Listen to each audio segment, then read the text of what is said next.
que van a ser financiados con cargo a esta convocatoria, o sea que van a ser financiados con fondos públicos, ¿vale? Un proyecto de 150.000 euros. Cuando salió la resolución de esta convocatoria, que fue en noviembre, a finales de noviembre, hace unos meses, quien inició sobre todo el debate, la campaña de denuncia y quien ha puesto ese asunto en primer lugar sobre la mesa ha sido la coordinadora de ONGs españolas en Ecuador. ¿Vale? O sea, las ONGs españolas que tienen presencia en Ecuador, que están haciendo trabajo en las comunidades indígenas, con grupos ecologistas y demás allí. Sobre todo con dos preguntas, ¿no? Que creo que aquí pues, pueden parecernos bastante, no sé, evidentes o no sé cómo decir. La primera, ¿tiene sentido que se financien con fondos públicos intereses privados? Que retoma toda esta lógica de crítica de lo que digo que eran los créditos FAD y otra serie de ayudas públicas a intereses privados con cargo a presupuestos de cooperación. Y la otra es, ¿hasta qué punto hay que apoyar desde las instituciones españolas a empresas que violan los derechos humanos o que supuestamente violan los derechos humanos o los derechos ambientales o los derechos de los pueblos indígenas en los países del sur? No ya solo desde cooperación, sino también desde industria, desde el apoyo diplomático, etcétera, etcétera, que ejerce el gobierno español en este caso. O sea, debe el gobierno español, en representación de la ciudadanía de este país, apoyar a las empresas transnacionales en sus actividades en el extranjero si están esas actividades contribuyendo a la violación de derechos humanos. Sería la... Este proyecto, como digo, es muy simbólico, no tanto por que sea un proyecto muy grande, por lo que representa de dinero, etcétera, sino porque, como digo, abre una vía de participación de las grandes empresas de la cooperación que no estaba hasta ahora. Inaugura este modelo de cooperación empresarial, que así se llama, y sobre todo, como decimos, dentro de la jerga habitual de la cooperación al desarrollo, pasa a considerar a las empresas transnacionales como agente de desarrollo, o actor de desarrollo, o sujeto de desarrollo, a veces se llama de todas estas maneras. Que hasta ahora no era así, hasta la última década. Es decir, no se consideraba dentro de lo que es el sistema de ayuda internacional que la empresa transnacional, que la gran empresa, que lo que se llama el sector privado en esta jerga, sea actor de desarrollo o fuera actor de desarrollo.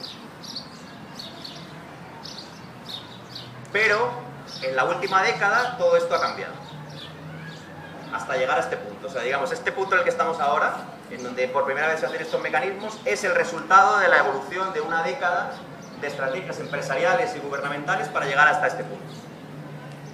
O sea, ahora voy a ir un poco para atrás. O sea, partimos de este hecho para ir un poco para atrás. ¿Y a cuándo nos remontamos? Pues más o menos hace una década. Desde finales de los 90, principios de los 2000.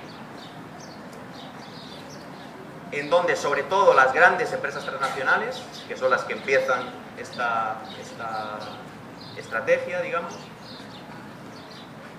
empiezan a ver que su papel en la sociedad global, en la globalización, en la mundialización, como queramos llamarle, está empezando a ser muy cuestionable. A finales de los 90. Desastres ambientales, escándalos financieros, las campañas por los derechos laborales de trabajo infantil en las fábricas de Nike en el sudeste asiático, las maquiladoras, las campañas contra Shell, contra McDonald's, la crisis de Enron, los vertidos petroleros, etcétera, etcétera. Toda una serie de sucesos que ponen a la empresa transnacional en el disparadero de la opinión pública global, por así decirlo, muy simplificadamente, ¿no? O sea, empieza a verse a la empresa como un actor negativo de desarrollo, se le empiezan a hacer muchas críticas, se empieza a cuestionar sus políticas laborales, medioambientales, de género, etcétera, etcétera, todo lo que sabemos. Y es en ese momento en el que las grandes compañías, para recuperar su valor de marca, su reputación, que no solo es una cuestión así como intangible, sino que da valor en bolsa y da beneficios rentables, empiezan a crear todo lo que se llama el paradigma de la responsabilidad social corporativa,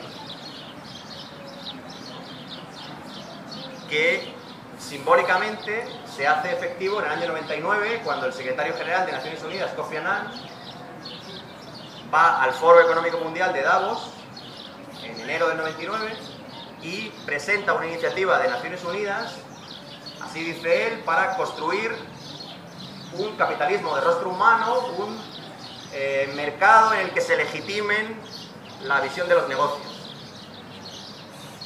Y a esto le llama el Global Compact, o el Pacto Mundial de Naciones Unidas, que no sé si habéis oído hablar de esto. ¿Suena? Es una iniciativa de principios voluntarios, 10 principios voluntarios, sobre medio ambiente, sobre corrupción, sobre derechos laborales y sobre otra cosa que me estoy dejando, laborales, medio ambiente, corrupción y derechos humanos. 10 principios voluntarios que las empresas a partir de ese momento dicen que van a cumplir, ¿no? Es un mecanismo unilateral de las empresas por el cual se comprometen, entre comillas, de manera voluntaria a 10 principios genéricos sobre medio ambiente, relaciones laborales, derechos humanos y corrupción.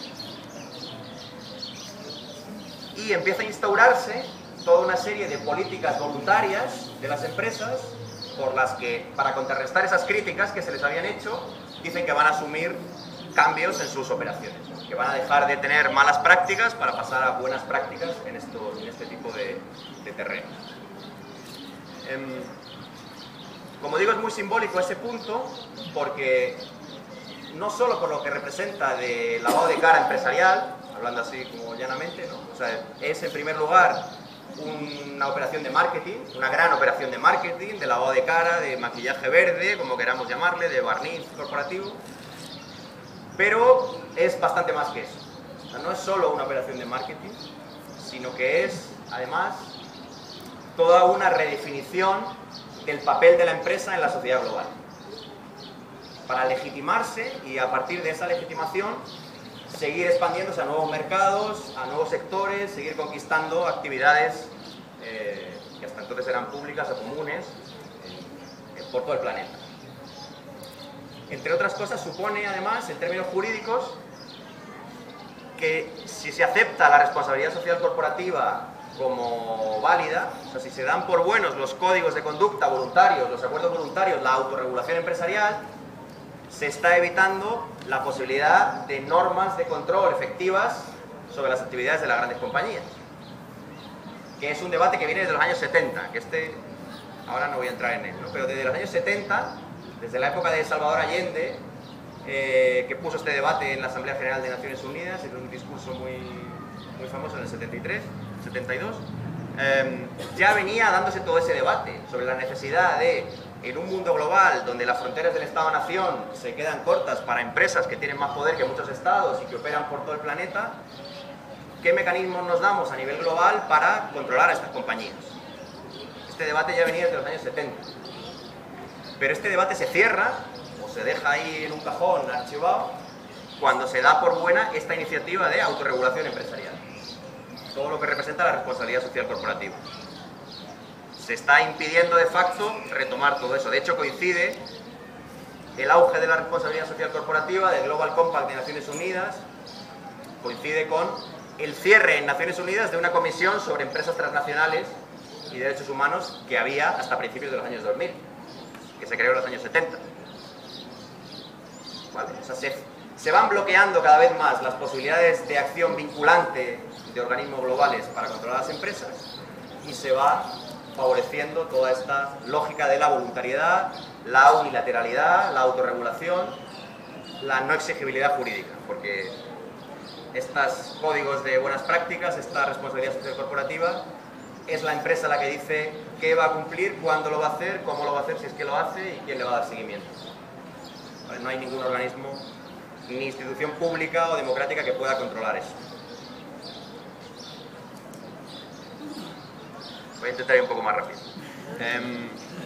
Si no, no llego nunca a lo que quiero llegar.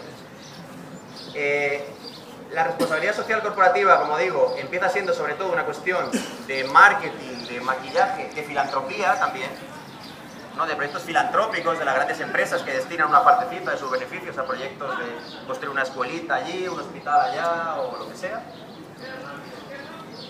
Pero tiene éxito y llega hasta nuestros días porque es más que eso, porque es mucho más que eso. O sea, si solo fuera una operación de marketing y de lavado de cara, en un contexto de crisis, de recortes, de ahorro de costes en las empresas, sufriría también recortes y se iría dejando cada vez más de lado, ¿no? Sería una moda que pasó y ahí se quedó, como la moda de la calidad o como otra serie de estrategias empresariales que han ido pasando y ahí se han ido quedando, ¿no? Tiene éxito porque se puede, en nuestra opinión, esa es nuestra tesis, porque se puede concretar en beneficios muy rentables para la empresa, sobre todo en lo que significa acceso a nuevos mercados. Sobre todo. No solo, pero sobre todo eso. Y eso, ese aterrizaje de la responsabilidad social corporativa de la RSC en beneficios muy tangibles para las empresas a través del acceso a nuevos mercados está muy relacionado con su entrada en los proyectos de cooperación, ¿no? Es decir, con esta lógica de la responsabilidad social, de la empresa va a hacer un nuevo papel en la sociedad, va a cambiar sus malas prácticas por buenas prácticas, va a contribuir al desarrollo de la sociedad, se fortalece que el único modelo de desarrollo, o el modelo de desarrollo privilegiado, es el que tiene en su centro a la empresa transnacional. O sea, se da por buena esa lógica, que no es nueva, obviamente, que ya lleva más de un siglo, de que las grandes compañías son el motor central de la actividad económica a nivel global. ¿Vale? Y presentándose como empresas responsables, como empresas solidarias, como empresas que cumplen los derechos humanos, van a acceder a nuevos mercados. Por ejemplo, vamos a poner algunos ejemplos de esto. Las microfinanzas, por ejemplo. Los microcréditos. Sin entrar en si los microcréditos, cuál es la contribución de los microcréditos al desarrollo o no, que eso es un tema más amplio y más complejo, que lo dejamos para otro día. Hoy los grandes bancos están utilizando los microcréditos, o sea, toda esta visión positiva que hay en torno a las microfinanzas, derivada del hecho de que al banquero de los pobres, Muhammad Yunus, le dieran el premio Nobel y sea muy bien visto a nivel internacional, etcétera, están utilizando los proyectos de microcréditos o de microfinanzas para lo que ellos llaman inclusión financiera. O sea, convertir en clientes de la cartera de servicios de las grandes entidades financieras internacionales a muchos sectores de la población que no estaban bancarizados. ¿No? En concreto, en América Latina, por ejemplo, es 2/3 partes de la población latinoamericana no está bancarizada.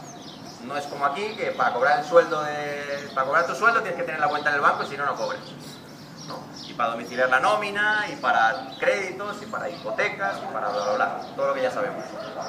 En América Latina no es así.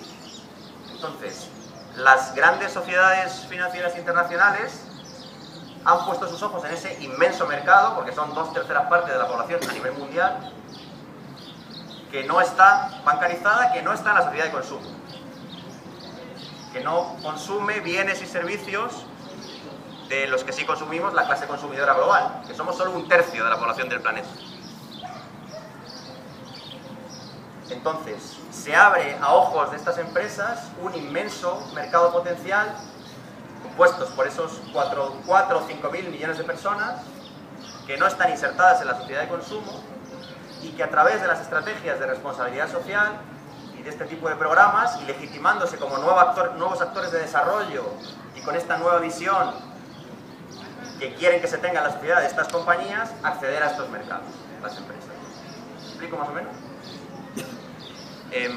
Otro ejemplo muy elocuente de esto son los teléfonos móviles. También, es la misma lógica, es decir, con la lógica de que van a contribuir al desarrollo, de que van a servir para sacar de la pobreza a 2/3 partes de la humanidad, de que sirven como tarjeta de crédito, el móvil, de que sirve para hacer transacciones bancarias, de que sirve para estudiar cursos, de que sirve para muchas cosas. La idea es convertir en clientes de las grandes compañías de telefonía a todo este mercado. Esto, los gurús empresariales que diseñaron esto, a esto le llaman la base de la pirámide. O sea, una pirámide, si ponemos en una pirámide a la población mundial ordenada por nivel de renta, en las capas más bajas de la pirámide, o sea, lo que sería 2/3 de la parte de la base de la pirámide, son estos 4 o 5 mil millones de personas que viven con menos de $4 al día. Cuando se formuló esta teoría eran 2, ahora se dice que 4 o 8. Bueno, en fin, da igual.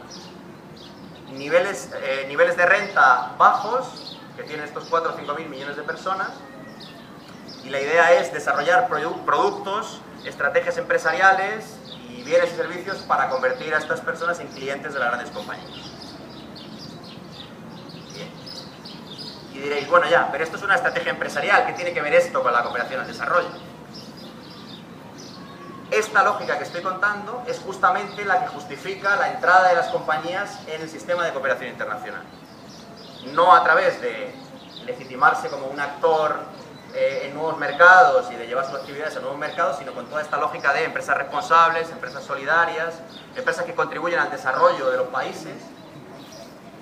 Es este paradigma el que le da entrada a las empresas en el sistema internacional de cooperación. Y además en esto es fundamental el papel que han jugado los estados, legitimando esta visión, y las organizaciones internacionales de desarrollo. O sea, Naciones Unidas, en primer lugar, sobre todo a través del PNUD, del Programa de Naciones Unidas para el Desarrollo, que antaño fue una de las instituciones más progresistas de Naciones Unidas, con sus informes sobre desarrollo humano, que seguro que conocéis, y el Índice de Desarrollo Humano y otra serie de cosas que ha venido haciendo el PNUD durante muchas décadas.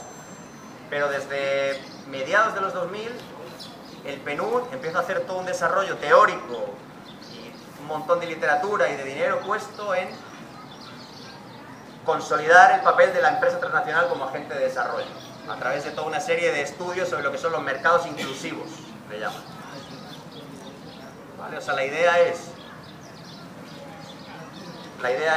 consolidar la idea de que la pobreza se va a resolver incluyendo a los pobres en el mercado. ¿Vale? La solución para salir de la pobreza, la lucha contra la pobreza, esta de la que se habla habitualmente, se consigue a través de mecanismos inclusivos, capitalismo inclusivo, le dicen unos, negocios inclusivos, le dicen otros, bueno, hay muchos términos, negocios en la base de la pirámide, etc. O sea, convirtiéndose en clientes de las grandes corporaciones y formando parte del mercado global. Eso es lo que nos dicen los gurús empresariales va a sacar de la pobreza a 2/3 partes de la humanidad.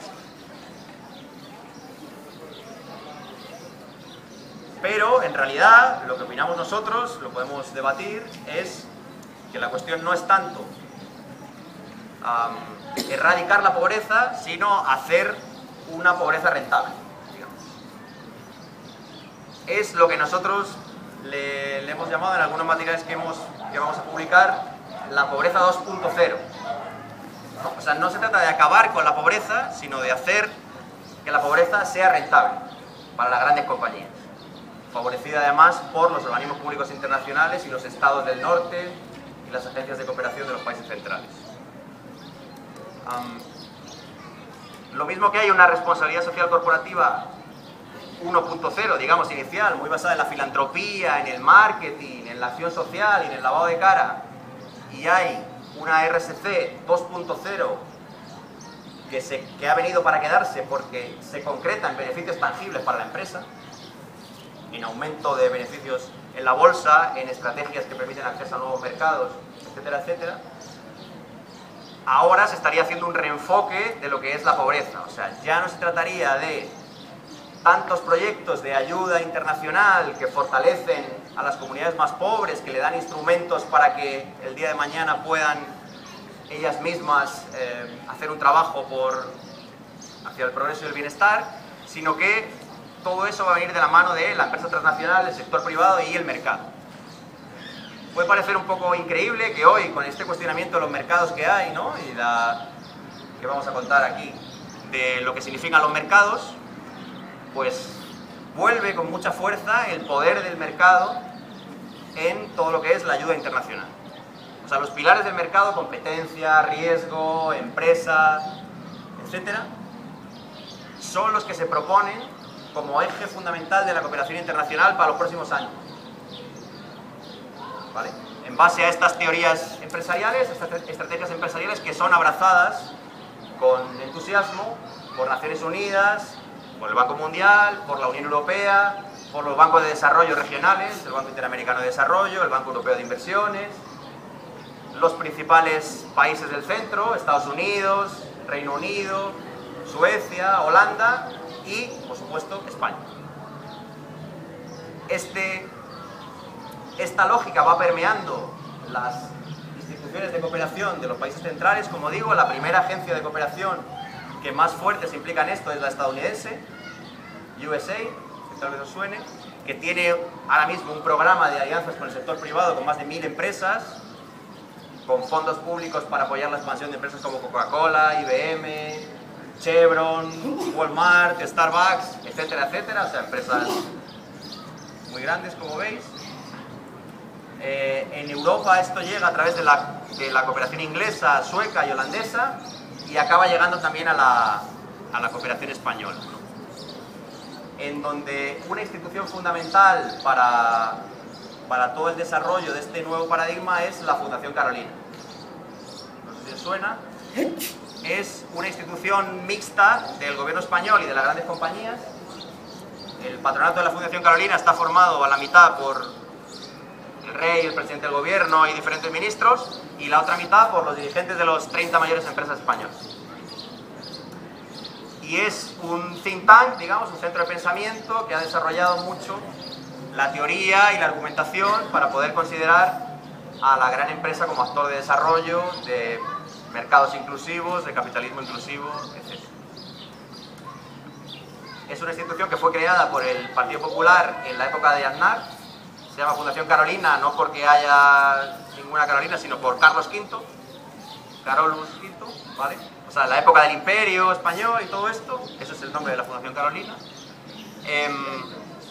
y que es revitalizada con fuerza en el gobierno del PSOE a partir del año 2005 hasta hoy, que ahora no sé, ya veremos para dónde van los próximos años por los cambios que está viendo, ¿no? Bien, entonces toda esta lógica, como digo, en el caso de la cooperación española se recoge en las estrategias que negro sobre blanco se han ido publicando para los próximos años. En la cooperación española lo que rige la estrategia para cada 3 años es el plan director, se llama. El plan director de la cooperación española, que es por cada 4 años se cambia, ahora hay que cambiarlo para el año que viene, y marca la estrategia a seguir. En el que tenemos actualmente en vigor, que es desde 2009 hasta este año, ya se recoge la importancia de considerar al sector privado, a las grandes empresas, como un actor de desarrollo, a través de diferentes mecanismos, como algunos de los que he dicho, y algunos otros que se engloban dentro de lo que se llaman alianzas público-privadas. Así se recoge. Mecanismos de alianzas público-privadas, o sea, proyectos conjuntos entre las instituciones públicas, algunas ONGs y las empresas, para poner en marcha proyectos de este tipo, de negocios inclusivos, de operaciones en la base de la pirámide, acceso a nuevos mercados, etc. Y en este momento es en el que estamos. ¿Cuándo se está empezando a concretar toda esta retórica, toda esta arquitectura de la cooperación, todos estos cambios, toda esta década de evolución? En el año 2011, en el caso de la cooperación española. En el caso 2011 es cuando, como acabamos de ver, se ha hecho la primera vez proyectos de cooperación empresarial. En el año 2011 es cuando se ha firmado la primera gran alianza público-privada de la cooperación española, que es un proyecto con una cofinanciación de 6 millones de euros en Perú, en donde está a 3 partes, ¿no? El Estado español a través de la Secretaría de Cooperación Internacional, las empresas transnacionales españolas, BBVA, Telefónica y Santillana, el Grupo Prisa, y 4 grandes organizaciones no gubernamentales españolas de desarrollo.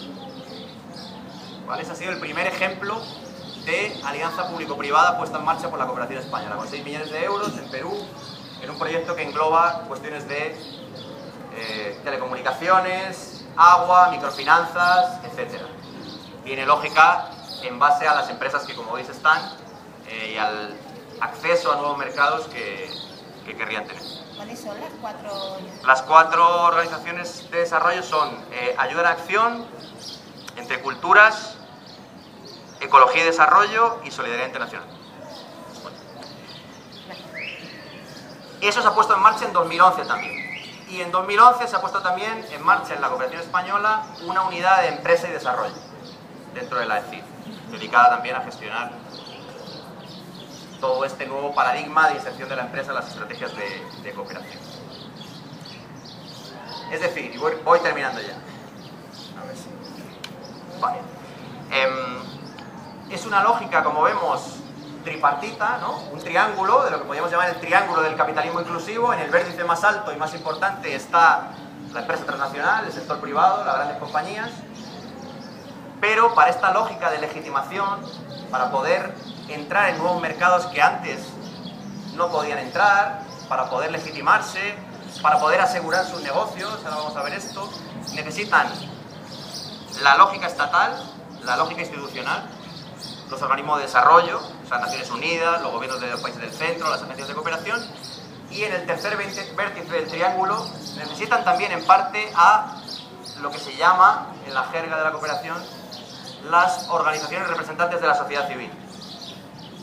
O sea, las ONGs, viene a ser, pues esto de la sociedad civil, pues da para mucha discusión, ¿no? Pero representantes de la sociedad civil, las organizaciones no gubernamentales, parte los sindicatos, aunque los sindicatos aquí lo dejan bastante de lado en la lógica de la cooperación, y algunas otras organizaciones. ¿Para qué necesitan las empresas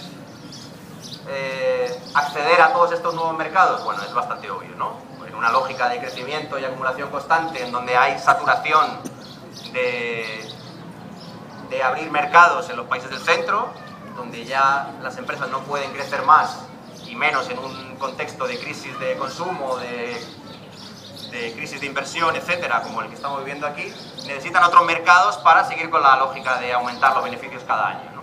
O sea, y esto está, como digo, en esas 2/3 partes de la humanidad que no forma parte de la clase consumidora global. O sea, el interés empresarial es bastante evidente. ¿Para qué necesitan a los estados? Como digo, sobre todo para legitimarse, en parte también para financiación, para cofinanciación, aunque eso no es lo más importante, como vemos en el caso de Repsol, porque, bueno, 150.000 euros a la Fundación Repsol, pues está bien, pero vaya, que tampoco es una cosa muy decisiva.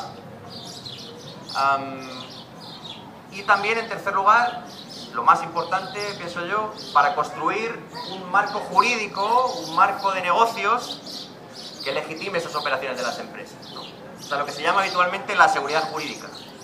Igual habéis oído hablar de esto, ¿no? De cómo los empresarios siempre están pidiendo cambios en el modelo regulatorio, en el marco regulatorio, más seguridad jurídica, más...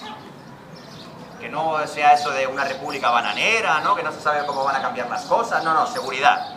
Pero seguridad para los negocios, claro. O sea, los contratos, las operaciones, que no venga mañana Evo Morales o Correa y diga que hay que sacar a Repsol del país, hay que nacionalizar a la empresa. No, evitar que eso se pueda producir. ¿Y cómo? A través de todo un blindaje internacional de leyes que eviten que eso se pueda producir.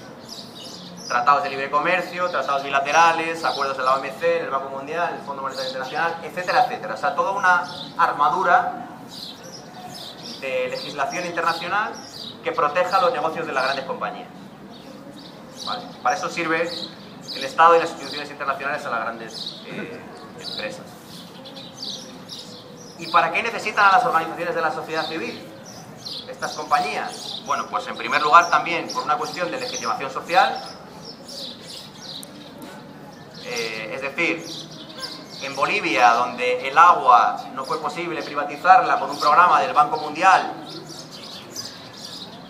que estaba destinado a que los servicios de alcantarillado y de acueducto de Cochabamba quedaran en manos de una empresa transnacional estadounidense como Bechtel y que fue expulsada de ahí, si ahora viene de la mano de los organismos públicos internacionales, de los estados y además de algunas ONGs, va a ser más difícil desmontar que eso es una privatización, digamos. Ahora no es una privatización, es una alianza público-privada. Estaría cambiándose esta lógica.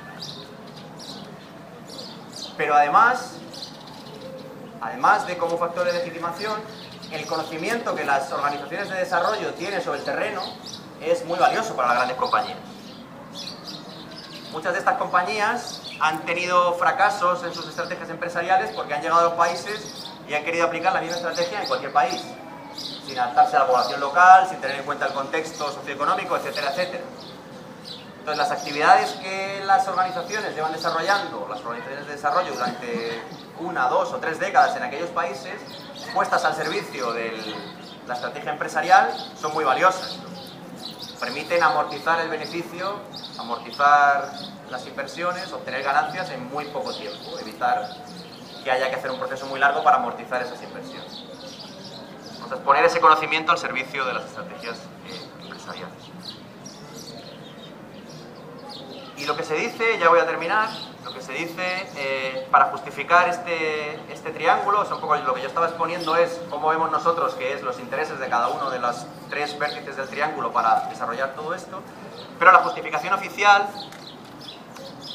pasa por decir que esta propuesta de negocios inclusivos o de inclusión a través del mercado, es una propuesta en la que todos los actores, en la que toda la sociedad va a salir ganando. Lo que llaman una propuesta win-win, en la que todos ganan. Pues esto está lleno de términos eufemísticos del mundo empresarial, ¿no? Como veis. En la que todos ganan. O sea, las empresas salen ganando porque siguen ganando mucho dinero y tienen muchos beneficios. Y cuando se les dice, bueno, pero es que esos beneficios, y más en un contexto como el actual, son obscenos, son enormes, deberían redistribuirse, etcétera, dicen, bueno, ¿qué hay de malo en que las empresas sigan ganando mucho dinero si con esta propuesta ganamos todos?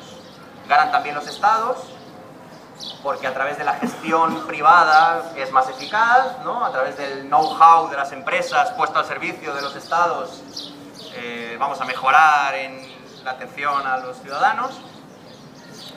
Y ganan también las organizaciones no gubernamentales, que ahora estamos en una crisis de financiación, de subvenciones públicas, de recortes, como la mayor parte de sectores de la sociedad, y así pueden tener acceso a algunos fondos privados. También ganarían porque podrían tener acceso a fondos privados de las grandes compañías, que en un contexto de recortes, de subvenciones públicas, de falta de financiación, etcétera, se prometen como justo. Todo el mundo saldría ganando. Y también, en cuarto lugar, fuera de ese triángulo, ¿qué pasa con las personas pobres? O sea, con esos 2/3 de la población mundial, ¿qué pasaría con ellos? Bueno, la versión oficial es que, como digo, su inclusión en el mercado, su inclusión como una ciudadanía corporativa global, como clientes de las grandes empresas, es lo que les va a sacar de la pobreza. Aunque sobre todo, como digo, se trata de una rentabilización de esa pobreza. Bueno, y en ese momento es en el que estamos ahora. En ese momento en donde se están empezando a concretar todas estas estrategias, en el caso de la cooperación española es ahora.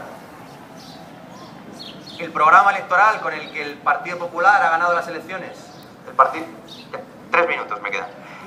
El programa electoral con el que el Partido Popular ha ganado las elecciones, esto podéis consultarlo en su página, habla de, el epígrafe que habla de cooperación al desarrollo se llama Hacia una cooperación moderna, y se basa sobre todo en fomentar la responsabilidad social corporativa en el mundo de la cooperación al desarrollo, fomentar las alianzas público-privadas y alinear la política de desarrollo con las políticas económicas. Esta lógica que decía, antes se me olvidó decirlo, no solo es justificada desde las instituciones internacionales y desde las empresas con la lógica de los mercados inclusivos y con la lógica de una propuesta win-win en la que van a ganar todos, sino que, y tal vez la más importante, y estando en un entorno como este creo que es importante discutirlo, la lógica del crecimiento económico para la reducción de la pobreza.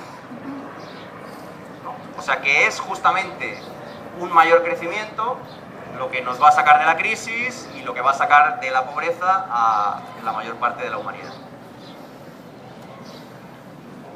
En el mundo del desarrollo, en el mundo de la cooperación, las menciones al crecimiento estaban casi que dejadas de lado hasta los últimos años, ¿no? O sea, toda la retórica oficial de la cooperación se basaba en objetivos del milenio, lucha contra la pobreza, otra serie de términos. Y aunque estaba ahí la lógica del crecimiento, claro que sí, la lógica del crecimiento económico, de apoyo a las grandes empresas, no formaba parte tan claramente de la literatura de todos estos organismos. Desde hace 3, 4, 5 años está ahí y cada vez con más fuerza. A través de esta vuelta, ¿no? Ya no es crecimiento económico, sino que es crecimiento económico para la reducción de la pobreza, crecimiento inclusivo, retorcer un poquito el término.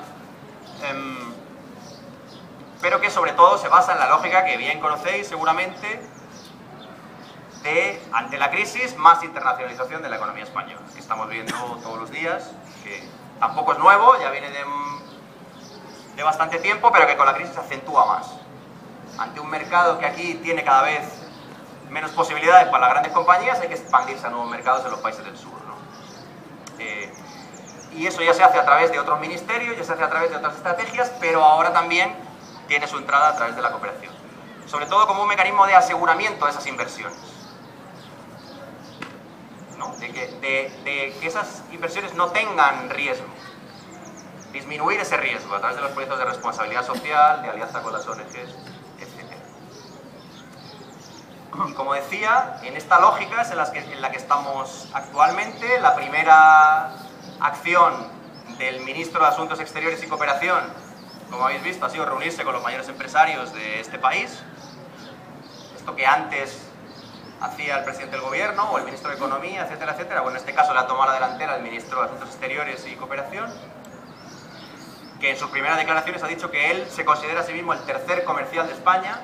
Después del rey y el presidente del gobierno, el tercer es él. Soy el tercer comercial de España, ha dicho. Y esa es la lógica que va a presidir la acción exterior española y también la lógica de la cooperación.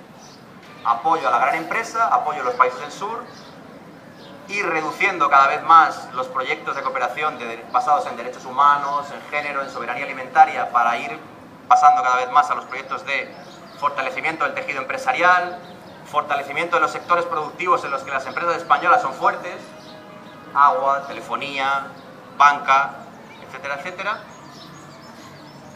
Y, última idea de verdad, el debate que esto introduce en las organizaciones de desarrollo.